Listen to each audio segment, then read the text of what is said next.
নিয়ত ছিল? কথা বলেন, নিয়ত ছিল নাকি? গরুর গোশত ক্রয় করছেন, নিয়ত ছিল যে আরেক বাড়িতে খানা খাবেন, নিয়ত তো হইলো বাড়িতে বিবি সাহেব গরুর গোশত পাকাই বাজকে পোলা ভাঙিয়া শুক্রবারের দিন খামো আরামে, কিন্তু খাইছেন আরেক জায়গায়। এটাই রিজিক। মনে করতে হবে আপনার বাড়িতে যেটা, সেটা আপনার খাদ্যের মধ্যে এখন রিজিকে নাই, বর্তমান নাই। আপনার রিজিক যদি আমেরিকাতে থাকে, সেখান থেকে আরেকজনের মাধ্যমে আল্লাহ তাআলা এখানে নিয়ে আসবেন। এই যে আপনি আম খাচ্ছেন, আম খেতে আপনি যদি 1 কেজি আম 100 টাকায় খাচ্ছেন, সেই যশোর থেকে কুষ্টিয়া থেকে 1 কেজি আম যদি আপনি হাতিয়াতে আনান, তাহলে কত টাকা যাবে এবার আপনি বলেন? কমসে কম কয়েক হাজার টাকা যাবে। এখন বলে কুরিয়ার সার্ভিস তো বিভিন্ন জিনিস নিয়ে আসার কারণে আপনার থেকে কম নেই। আপনি সরাসরি 1 কেজি আম সেখান থেকে আনলে কত যাবে? কিন্তু আল্লাহ রাব্বুল আলামিন আরেকজনের মাধ্যমে আপনার জন্য ব্যবস্থা করে দিচ্ছেন, যেটা আপনি কখনো কল্পনা করেন নাই। করছেন? করেন নাই।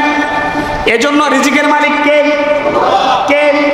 এজন্য মনের ভিতরে এটা কখনো আনা যাবে না আমি আমার ব্যবসার কারণে খাই, আমি আমার কর্মের কারণে খাই। কারণ পৃথিবীতে যারা সবচেয়ে বড় ধনী, তারা খানা কম খায়। এ পৃথিবীতে যারা বড় লোক, ডায়াবেটিস, গোশত খাইতে পারে না, দুধ খাইতে পারে না, ডিম খেতে পারে না, তাহলে ব্যবসা তাকে খাওয়ায়। এটা আপনি কিভাবে বললেন বাবা? এই যুক্তিটা আমার কাছে যথাযোগ্য যুক্তি মনে হল না।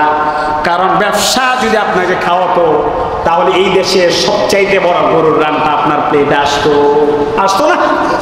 কিন্তু ডাক্তার বলছেন না বাবা, আপনি 1 টুকরা বেশি খেতে পারবেন না। তা আপনার কি ব্যবসায়ী খাওয়াইছে? কথা বলেন না। আরেকজন খাইতেছে আপনার বাড়ির চাকর বাকর খাইতেছে, কুকুর খাইতেছে, গরু খাইতেছে, যেটা বদলা দেয় আমরা জাগানো তার চাইতে 3 গুণ বেশি খানা। কথা বলেন না। আর ইনি যেটা রিক্সা চালায়, ওটারও দাওয়াত দিলে আপনি যদি 1 প্লেট খান, ওটার 5 প্লেট দেওয়া লাগবে। তারপর যে যিনি মাটি কেটে আসেন, আপনি 1 টুকরা খাইলে ওরে 50 টুকরা দেওয়া লাগবে। কি বলেন, লাগবে না? তো আপনার তো ব্যবসা আপনাকে খাওয়াইলো, খাওয়াইছে। তাহলে এটা কখনো বলবেন না ব্যবসা আমাকে খাওয়ায় না, আল্লাহ খাওয়ায়। কে খাওয়ায়? আল্লাহ। এই ব্যবসা, এটা কার রিজিক আছে এটা বলা যায় না। বলা যায়, তবে রিজিক উপার্জন করা ফরজ। কেন? কারণ আপনার হাত দ্বারা আল্লাহ তাআলা হয়তো আরো 1000 মানুষকে খাওয়াবে। এটা আল্লাহর হিকমত আছে। কার হিকমত আছে? আল্লাহ আমাদেরকে তাওফিক দান করে। আমিন। এজন্য ঈমানকে নির্ভেজাল রাখা লাগবে। কি রাখা লাগবে? কথা বলেন, কি রাখা লাগবে? তাহলে উলাইকা লাহুমুল আমনু ওয়া হুম মুহতাদুন, তাহলে আমরা হেদায়েত এবং নিরাপত্তার ভিতরে থাকব। এজন্য প্রিয় ভাইরা আমার, এই যে পৃথিবীতে এত আযাব গজব, এগুলা তো মানুষ নিজেরা ক্রয় করেন। এক সময় এত বিপদ আপদ ছিল না, এখন কত আপদ বিপদ। আল্লাহ বলেছেন যাহারাল ফাসাদু ফিল বাহরি ওয়াল বাহর।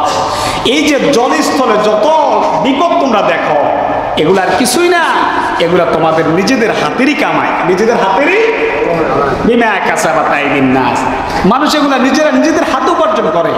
এজন্য অনেক সময় দেখা যায় সমাজের মধ্যে কেউ যদি খারাপ থাকে, কেউ যদি ওই খারাপকে ভালো করতে চায়, বা কোনো ছেলেপেলেরা যদি অন্যায়ের প্রতিবাদ করে, তখন আমরা সমাজে যারা আছি মুরব্বীরা, এটা পোলা বানালিম সমাজে এখন ফাঁকি গেছে। এগুলা কি? এরা হক বুঝে, আমরা বুঝি। এগুলোর বাপের বিয়ে দেখছি, মার বিয়ে দেখছি। আমরা তো বিয়ে করি না, হাঙ্গা করি। এগুলোর বাপের হাঙ্গা, মার বিয়ে দেখছি। এবার বলে কিনা এগুলো আমগরণ বুঝাইতে হয়েছে, বলে না? এগুলা সত্য কথা। ছেলে বলবে, বাবা বলবে, দাদা বলবে, নাকি একটা চামার বলবে, না মাঝি বলবে, না জেলে বলবে? কোরআনের কথা যে বলবে সে আল্লাহর কাছে প্রিয়, আর যে অন্যায় করবে, অপরাধ করবে, সে আল্লাহর কাছে আযাবপ্রাপ্ত। এখন সমাজের মধ্যে যারা খারাপ, আপনি যদি খারাপগুলোকে ভালো করার চেষ্টা না করেন, আল্লাহ তাআলা কি বলছেন আমাদেরকে জানা লাগবেন। আল্লাহ বলছেন ওয়াত্তাকু ফিতনাতাল লা তুসিবান্নাল্লাযীনা যালামু মিনকুম খাসসাহ ওয়া আলামু আন্নাল্লাহা শাদীদুল ইকাব। আল্লাহ বলছেন আমার বান্দারা, ওয়াত্তাকু ফিতনাতাল লা তুসিবান্নাল্লাযীনা যালামু মিনকুম খাসসাহ। ও আমার বান্দারা, তোমরা মনে করছো যারাই জুলুম করেছে, যারাই সমাজের মধ্যে জালিম, তোমরা মনে করছো শুধু তারাই আযাবগ্রস্ত হবে। না না না, মনে রাখবা সমাজের মধ্যে যদি আযাব আসে তাহলে ভালো খারাপ, নামাজি বেনামাজি সবাইকে আল্লাহ তাআলা একসাথে ধ্বংস করে দিবেন। নাউযুবিল্লাহ। এজন্য আপনি হয়তো বলবেন যে ও খারাপ কাজ করে, আমার কি এসে গেছে, বলো না করে। একজন যদি খারাপের প্রতিবাদ করে তোর দরকার কি, ওর খারাপের হয় বুঝবে। আল্লাহ বলছে না, নিজের এত সাধু মনে করো না। যে ব্যক্তি খারাপের প্রতিবাদ করেছে, সমাজের সবাই যদি তাকে খারাপ মনে করে, তোমার ফাইজলামির কি দরকার? ওই অন্যায় করেছে, ওই দায় থাকবে, তুমি ফাইজলামি করতে গেলা কেন? মনে রাখবা দুনিয়াতে তুমিও শেষ হইবে, ওই মানে প্রতিবাদকারীও শেষ হবে, জালিমের শেষ হবে, কিন্তু তুমি আর জালিম একসাথে হাসরের মাঠে দাঁড়াবা, আর প্রতিবাদকারীকে আল্লাহ তার আযাব থেকে মুক্তি দিয়ে দিবে। নিজেরা আমরা অনেক সাধু মনে করি। মনে রাখবেন যারা খারাপ, এরা এক সময় খারাপ হইতে হইতে, আপনি যে তার এক সময় সমর্থন করছেন, এক সময় আপনার মাথার উপরে এসে বসবে। বসবে না? কথা বলে না, বসবে কিনা? তাহলে অল্প থেকেই জালিমকে থামাইয়া দেবা, দাবাইয়া দেবা। দেখবেন মারামারি লেগেছে, হমানে দাও কুড়াল নিয়ে দৌড় মারে। হমানে বাপে এক জায়গায় ঝগড়া করছে, ছেলে বাড়ি থেকে দাও নিয়ে দৌড় মারে। ছেলে ঝগড়া করছে, বাবা কুড়াল নিয়ে দৌড় মারে। আছে না এগুলা? মনে রাখবেন আল্লাহ কিন্তু নিষেধ করছে। তোমার কেউ অন্যায় করার জন্য ডাকছে, তুমি আগে দেখো যে হইছেটা কি। এখানে দৌড়ে আরেকজনের গায়ের দিকে দৌড় মারবা না, মাথা ফাটাই দিবা না, কোপ দিবা না। মনে করো না যে আল্লাহ বুঝে না। আলাইসাল্লাহু বিআহকামিল হাকিমিন। একদিন আল্লাহ বিচার করবেন, সেদিন তোমাকে এক চুল জুলমের জন্য ছাড় দেওয়া হবে। এক চুল, চুল, বেশি কিছু বললাম না, চুল বললাম। এজন্য যারাই অন্যায় করে আমরা অপরাধীর ফাঁদে পা দিব না, কারণ অপরাধীরা সবসময় নিজের স্বার্থ উদ্ধারের জন্য এই কাজগুলো করে থাকে। আল্লাহ আমাদেরকে হেদায়েত দান করুক, করে আমিন। তো এজন্য মনে রাখবেন, যারা জালিম, আপনি তাকে বললেন যে ওর কাজটা ও করছে, আমার কি এসে গেছে না। আল্লাহ বলছে সাবধান বান্দা, তুমি অন্যায়কে ভয় করো, কেননা এই জুলুম এক সময় তোমাকে সহ শেষ করে দিবে। কারণ আপনার ভিতরে যদি এটার ঘৃণা না আসে, তা আপনিও জুলুমের অন্তর্ভুক্ত। আপনি যদি কোনোভাবে সমর্থনও করেন, মনে করেন যে একটা লোকের সাথে আপনার ঝগড়া হয়েছে, কি হয়েছে?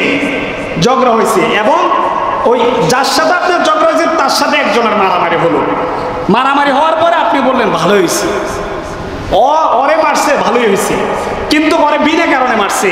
তো আপনি যে এই যে নিরপরাধ একজন মানুষকে একটা অপরাধী বা একটা জালিমে মারলো, আপনার সাথে ওই ব্যক্তি ঝগড়া হয়েছে, সেটা ভিন্ন বিষয়, কিন্তু আপনি যে সমর্থন করলেন, আপনি ওই জালিমের অন্তর্ভুক্ত হয়ে গেলেন। নাউযুবিল্লাহ। জুলুম কত মানে কত সূক্ষ্ম বিষয়, এটা আমরা কখনো কল্পনা করি না। আল্লাহ আমাদেরকে বুঝার তাওফিক দান করুন, পড়ে আমিন। প্রিয় ভাইয়েরা আমার, এই জন্য আল্লাহ তাআলা বলেছেন, এই পৃথিবীতে আল্লাহ তাআলা এই যে ধন সম্পদ দিলেন, আল্লাহ বললেন ইন্নামা আমওয়ালুকুম ওয়া আওলাদুকুম ফিতনাহ।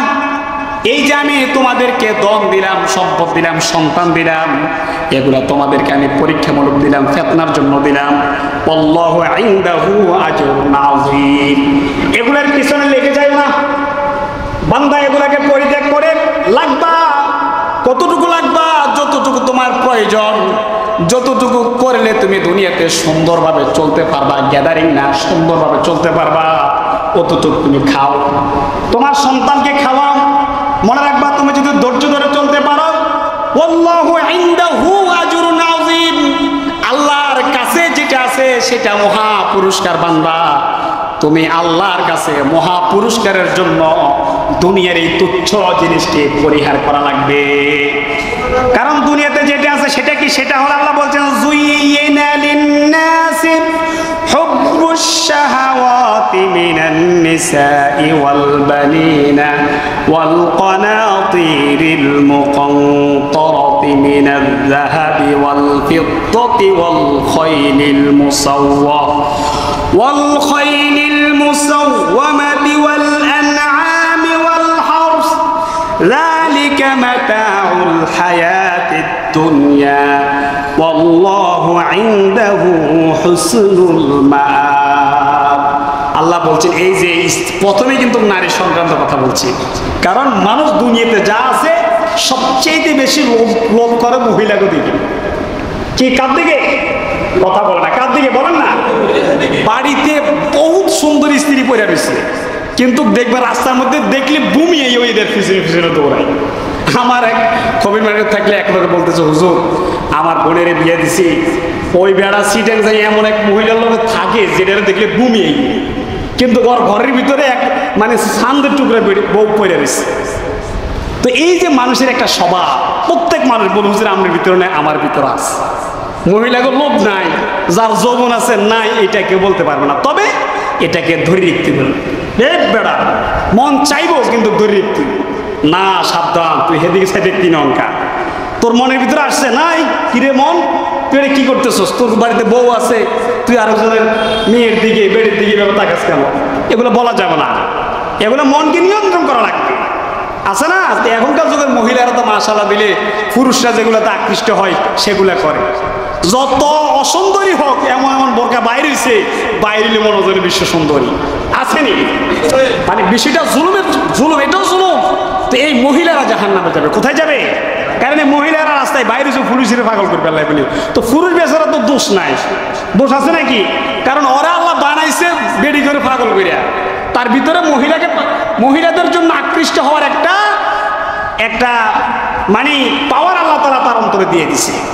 তো এই জন্য পুরুষের দোষ নাই। আবার পুরুষ যদি মানে বেশি লাফালাফি করে সেই ক্ষেত্রে দোষী হয়ে যায়। কথা বুঝে আসছে? আসছে দোকানে বাজার কিনবেন লাগবে বা প্লাগ জিলোর দিতে আসছে, আফা এরপরে নাম্বার রাখি দিছে, এরপরে কল দিছে, আফা ওই যে টাকা ঢুকেছেন যে ওই দোকানদার আর কি, বুঝেন নাই? এরপরে কথা শুরু। আসেনি আসেনি জুলুম, এগুলো জুলুম, এগুলো মানে বিস্তারিত বলে তো সময় নেই। তা আল্লাহ তাআলা জুলুমের বিষয়ে আলোচনা সংক্ষেপে করলো 3 ঘন্টা লাগবে। কয় ঘন্টা লাগবে? তো মাত্র 2 জুমাতে মনে করে আধা ঘন্টা করে হইলে 1 ঘন্টা, তার মানে তো ধারাবাহিক বলার সুযোগ হয় না। তো এই জন্য এগুলো জুলুম, এগুলো কি? এই জন্য আল্লাহ তাআলা বলছেন, বান্দারে আমি মানুষকে নারীদের প্রতি আকৃষ্ট করে বানালাম।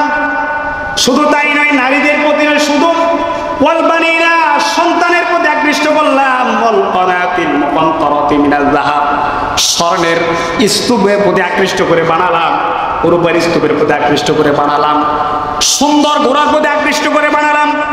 শুধু তাই নয়, গবাদি পশুর প্রতি আকৃষ্ট করে বানালাম, হাউস বিভিন্ন ফসলের প্রতি আকৃষ্ট করে বানালাম। আল্লাহ বলছে, বান্দা এগুলো সব কিছুর মায়া আমি তোর অন্তরে দিয়ে দিলাম, তবে মনে রাখবি যালিকা মাতাউল হায়াতিদ দুনিয়া, এগুলো দুনিয়ার সামান্য ভোগ। দুনিয়ার কি? ও বান্দা তবে মনে রাখবেন, ওয়াল্লাহু ইনদাহু হুসনুল মাআব। বান্দা এগুলার প্রতি পাগল হইয়া কোনো অন্যায় করা যাবে না, জুলুম করা যাবে না, কারণ আল্লাহর কাছে যেটা আছে সেটা হলো সবচেয়ে উত্তম জীবন ব্যবস্থা। সুবহানাল্লাহ। তুমি একটা মহিলার পিছনে দৌড়াইতেছ, আরে ওইটার পিছনে দৌড়াইও না, আল্লাহ তাআলা তোমাকে 70টা হুর দিয়ে দিবে। সুবহানাল্লাহ, 70টা দিবেন। তাহলে একটা পরিহার করো বান্দা, 70টা পাওয়া যাইবা, 70টা না, কতটা দিবে এটা আল্লাহ ভালো জানে। এজন্য চিরস্থায়ী জীবন ব্যবস্থার জন্য, চিরস্থায়ী শান্তির জন্য, এই যে বৃদ্ধ বয়সে মানুষ সুখে শান্তিতে খাবে, এর জন্য আরাম উপার্জন করে, সুদের উপরে টাকা লাগায় রাখে, অন্যায়ভাবে টাকা লাগায় রাখে, শরীরের মধ্যে বল থাকা অবস্থায় মানুষ থেকে জুলুম করে সম্পদ উপার্জন করে থাকে, এক সময় আরামে বইয়ে বইয়ে খাইবে। কি বলেন, খাইতে পারে? কথা খাইতে পারে? আপনি কারো মাথায় বাড়ি দিচ্ছেন, মনে করছেন আরামে বইয়ে বইয়ে খাইবেন, ওই কি সুযোগ পাইলে আপনারা সালাম দিবে নাকি? কথা বলেন, সালাম দিবে? সালাম দিবে না। আরে সালাম দিবে তারা যারা তো বিনয়ী হবে, ভদ্র হবেন।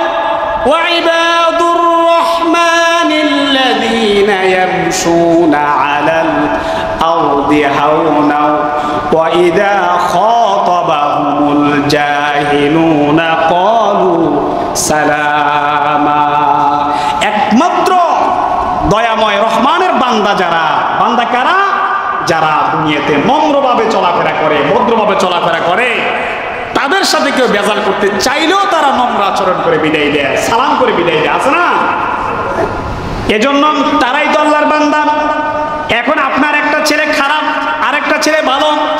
অনেক সময় খারাপ ছেলে যেটা, এটাকে বাবা বলে এটা আমার তো ছেলেই না। অনেক সময় যেটা ভালো, যেটা ভদ্র বলে আমার ছেলে তো একটা, যেটা অমুক্ত বলে কিনা। খারাপটা বদনামের তো এটা তো আর ফোলায় না, এটার আল্লাহ কদিন দিছে এটা আল্লাহ জানে, বলে না, বলে কিনা। এই জন্য আল্লাহ বলছেন আমার বান্দা তো তারাই যারা মানে দুনিয়ার মধ্যে সুন্দরভাবে চলাফেরা করে। আল্লাহ আমাদেরকে তাওফিক দান করে পড়ি আমিন। মানুষ অনেকভাবে জুলুম করে মানুষের উপরে, তার মধ্যে একটা হলো অন্যায়ভাবে সম্পদ খাওয়া। কিভাবে সম্পদকে আপনারা জানেন, আমি একটা যুক্তি আপনাদের সামনে পেশ করছি।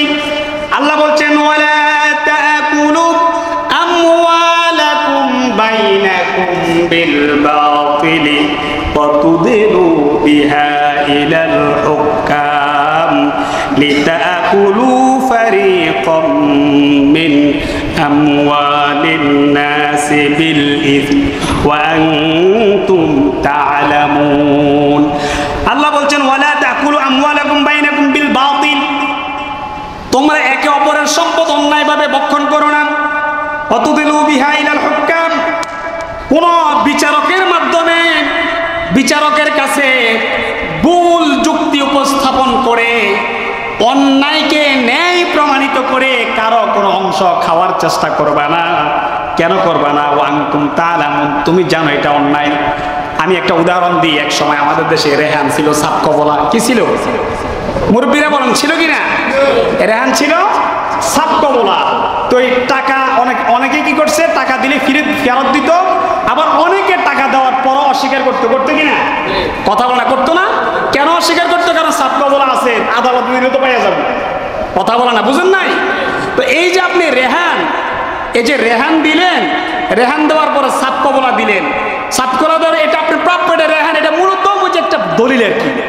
কিন্তু জমিটা আপনার, এই সে আপনাকে ফেরত দিবে। কিন্তু ওই ব্যক্তি নিজেকে বুদ্ধিমান মনে করে জাহান্নামে যাওয়ার জন্য শয়তান তারে ওই যে ইন্ডেকশন পুশ করে বলছে না, তুই তো আদালতে দিলে জমিটা পাইয়া যাবে, দরকার নাই, তুই এটা অস্বীকার কর। তো তারপরে আদালতে দেওয়ার পরে এটা পাইয়া গেছে না, কথা পাইছে কিনা? মূলত কি জমি ক্রয় করছে? কথা বলে না, ক্রয় করছে নাকি? রেহান না। এই যে যুক্তি আদালতে দিচ্ছেন, এই যুক্তির মাধ্যমে কারো সম্পদ খাওয়া হারাম। আপনি তো জানেন যে আমি এখানে 14 নম্বরই করতেছি, কেউ জানে? আপনি জানেন না, কথা বলে না, জানেন কিনা? আল্লাহ এটাই বলছে ওয়ান্তুম তা'লামুন, তুমি তো জানো তুমি এটা 2 নম্বরই করে খাইতেছো, খাইবে না। আমার চাচা মারা গেছে বহু বছর আগে। আমার চাচতো ভাইরা 2 করা জমি আমাদের কাছে না জানে 2.5 জনে বিক্রি করে গেছে। যাওয়ার পরে কি করছে জানেন? 5,000 টাকা, তখন জমিন ছিল 1,000 টাকা করা, ওরা 5,000 টাকা নিয়েছে 2007 সালে। নেওয়ার পরে কাগজপত্র দেয় না, সাদা একটা কাগজ। আমার আব্বা একেবারে সহজ সরল, আমার সবাই ছিল আম মানুষ। তো এর একখানি জমি নিচ্ছে ওইখানে গিয়ে সরে। তো এখন তো অনেক বছর হয়ে গেছে, তাদের সবাই এক ছিল না। এখন এত বছর পরে তারা বলতেছে আমরা তো রেয়ান দিছি। কি দিছি? তো আমি একটা কথা বলে দিছি যে তারা যদি মনে করে এটা রেয়ান দিছে, তো এই দাবি কারো কাছে না, এটা আল্লাহর কাছে দিয়ে দিলাম। কেউ জানে না, কারণ আমাকে তো সমাজের কবলা তো নাই, বলবে না? বলবে কি না? আদালতকে স্বীকার করবে। তা আমি বলে দিচ্ছি যে এটা আল্লাহর কাছে আছে, কারণ সমাজের মধ্যে কিছু মানুষ আছে, এরা ওই যে এদেরকে যত ওয়াজি করবেন, এগুলোই শয়তান, এগুলো সবসময় যে মানে নিচের থেকে ঘুতেইতে থাকে। এরা ওই যে ভালো কাজ ওদের চোখে পড়ে না, আসেনি? তো এজন্য তা আপনার এই শয়তানগুলোর কারণে সমাজের মধ্যে শান্তি থাকে না। একজনের জমি মারতে গেছে, এরপরে তো কি করে, ওই যে এক বিঘত আরেক দিকে ডুবে দেয়, দেয় না? দেয় কিনা? এই যে এক বিঘত একজনের জমি আরেকজনকে দিয়ে দিলেন, এটা জুলুম না ভাই?